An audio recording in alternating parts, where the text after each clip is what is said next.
Cincinnati, not the Bengals, the Bearcats, beating Iowa State, an undefeated Iowa State, and moving to first place in the Big 12 on your bingo card. Pat yourself on the back. You are a much smarter college football fan than I am. That's right. The Cincinnati Bearcats. The Bearcats are number one in the Big 12 as we speak right now on October 4th here on the College Huddle. My guys, it is Buckeye Boggs, aka Eric Boggs, here for another College Huddle rundown, another game in the books this afternoon. And what caught my attention was Iowa State traveling to Cincinnati to take on the Bearcats. And if you were like me, maybe you haven't been paying attention to what's been happening down I-71 down there into what they call the state of Cincinnati, and been paying attention to what the Bearcats have been doing as of late, because this team's pretty good. This team is pretty good. And the Cyclones found out the hard way today that Nippert Stadium is a tough place to play. The Bearcats defeated the Iowa State Cyclones by a score of 38-30. Cincinnati moves to 4-1 on the season. Iowa State suffers their first loss of the year. They're not out of it by any stretch of the imagination. They've still got plenty of season left, plenty of opportunity to beat teams and move and inch their way back up to the top and to play for a Big 12 championship game.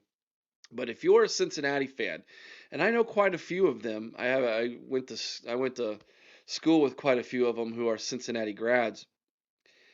They right now are on cloud nine. Now, as a Buckeye fan, we kind of look at Cincinnati kind of down our nose a little bit as kind of like, yeah, you're in the same vein in the way we think of you as Bowling Green and Toledo and Ohio University and Miami of Ohio, and you're a small Ohio school that not named Ohio State. But in all honesty, Cincinnati is the kind of school that is every now and then they will put a scare in you if you're a Buckeye. I remember those games where it felt like the Bearcats had Tressel on the ropes a couple times. Cincinnati's the kind of the school when really good Buckeye players who are on the two deep feel like, it's not going to work out for me here, and they jump in the portal.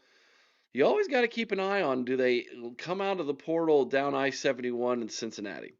It seems to be a school that has done a very good job of, I guess you could say, emulating Ohio State when it comes to recruiting.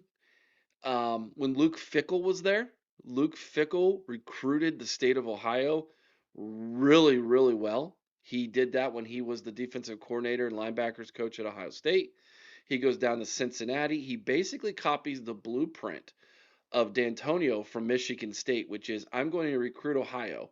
And basically any Ohio kid who's a 3-star or better, who the Buckeyes didn't offer, I'm going to make it my priority to make that kid come to my university.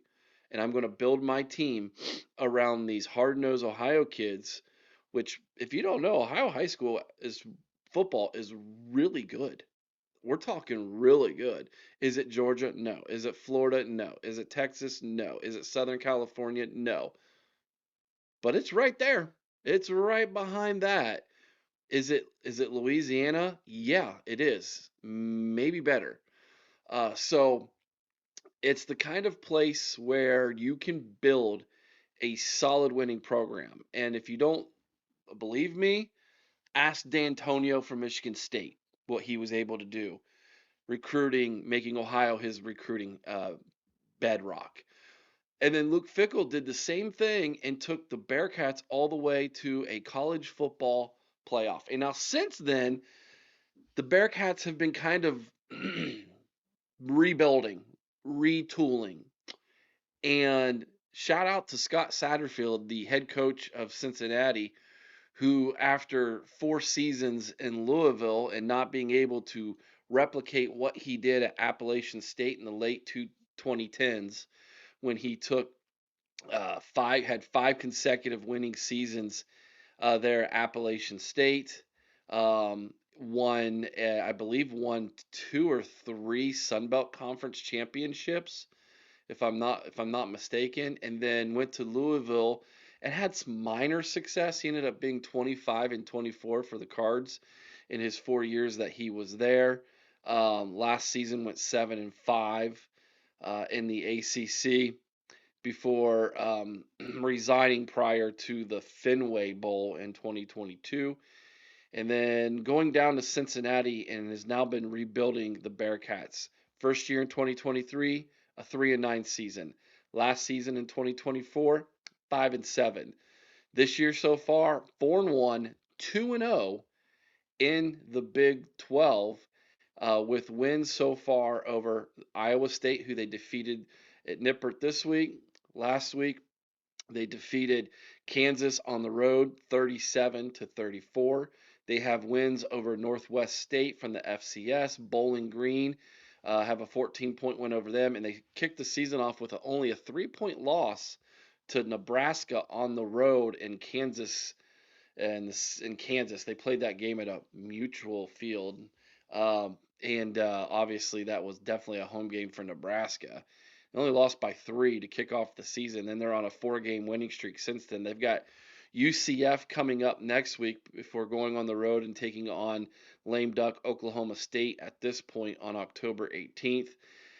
And then the season really kicks off. And those last 5 games, we'll find out what the Bearcats are made of. I think that they are heading for a 6-1 record going into those last 5 games of the season against Baylor, Utah, Arizona, BYU, and TCU. The only team left remaining on their schedule who's currently ranked in the top 25 is BYU. It's the Cougars of BYU. So, and they get that one at home.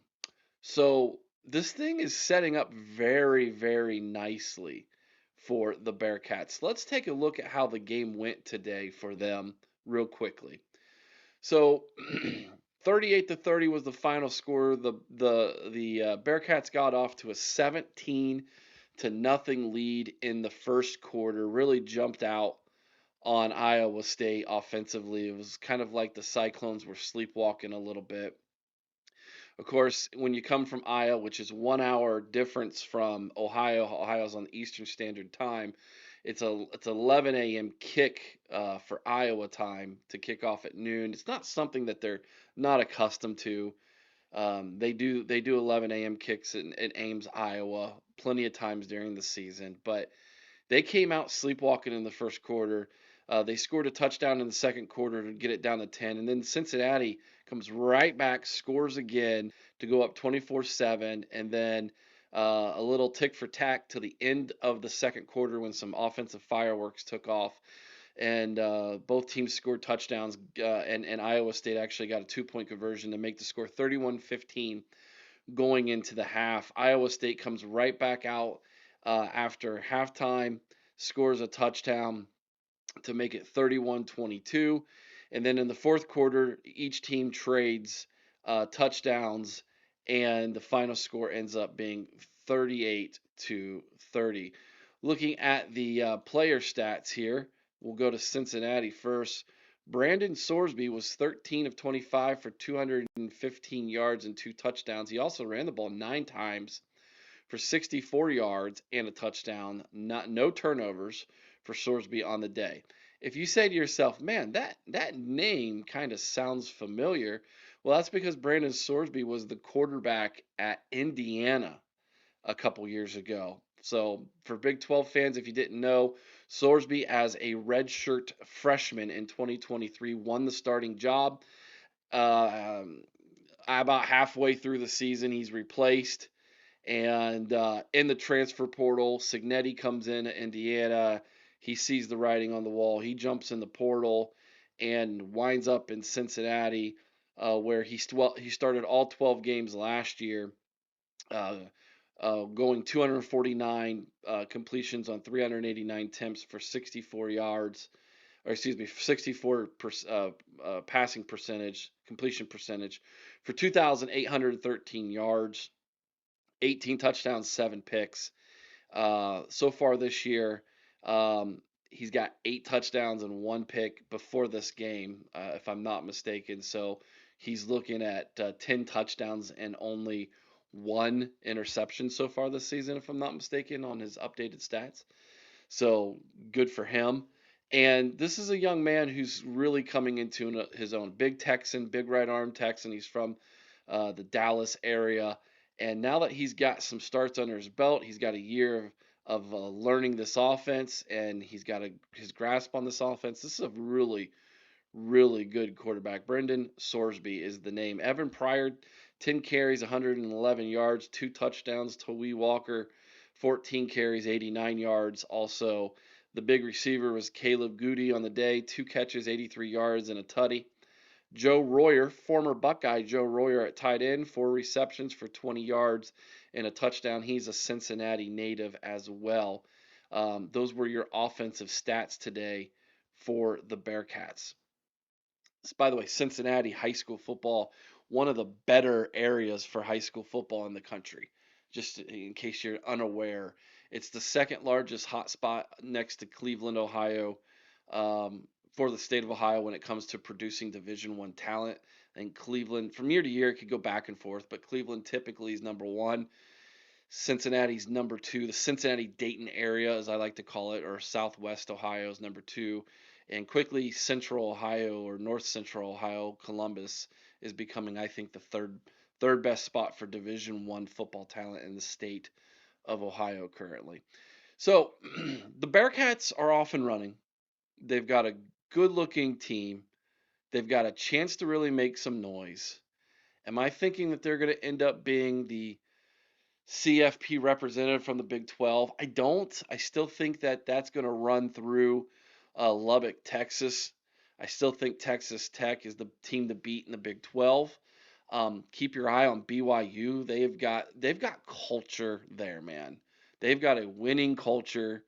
It's just different at BYU, man, and they know how to do it down there. And so that's the big one for Cincinnati. If it ends up being a Texas Tech Cincinnati Big 12 championship game, sign me up for that. That could be interesting because I think offensively, Cincinnati might be able to do some things against the Red Raiders that some of their opponents this season haven't, nor will they be able to do.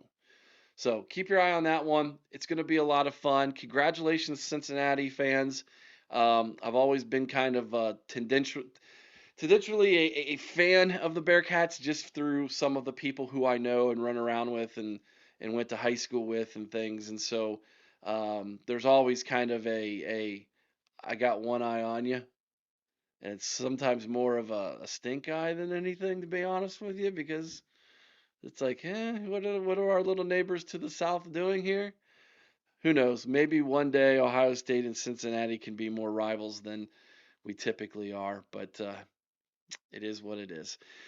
All right, guys, let me know what you think. Or if you're a Bearcat fan, let me know what you think of the season so far right now. We'd love to hear from you. Like we always like to say, let us know what you think about what we think down in the comment section below. Do you think Cincinnati is a legitimate threat to win the Big 12? I would love to know your reasonings why or why not. And of course, everybody, if you haven't already, please consider subscribing to the College Huddle. The last 2 weeks have been really kind and generous to us. Shout out to some of the new members from Oregon after our Oregon video dropped a couple days ago. Good to see them joining up here at the College Huddle. Let's make this a great community. We have 86 podcasts from coast to coast covering their favorite teams at the College Huddle. Head over to thecollegehuddle.com where you can find your podcast that we say, hey, they're the one that we recommend at the College Huddle and covering your team. Yes, we got you covered, Cincinnati. There is indeed a Cincinnati Bearcat podcast that you all can love, and some of you might even know who they are. We'll put the link right here for you so you can go to their channel and check them out as well. Again, congrats, Bearcats. Big win today. and keep that truck moving. Who knows? Maybe an Ohio State Cincinnati college football playoff game could be in our future. That would be interesting, wouldn't it? Till next time, guys, take care. Go watch your teams. It's going to be a great day of football.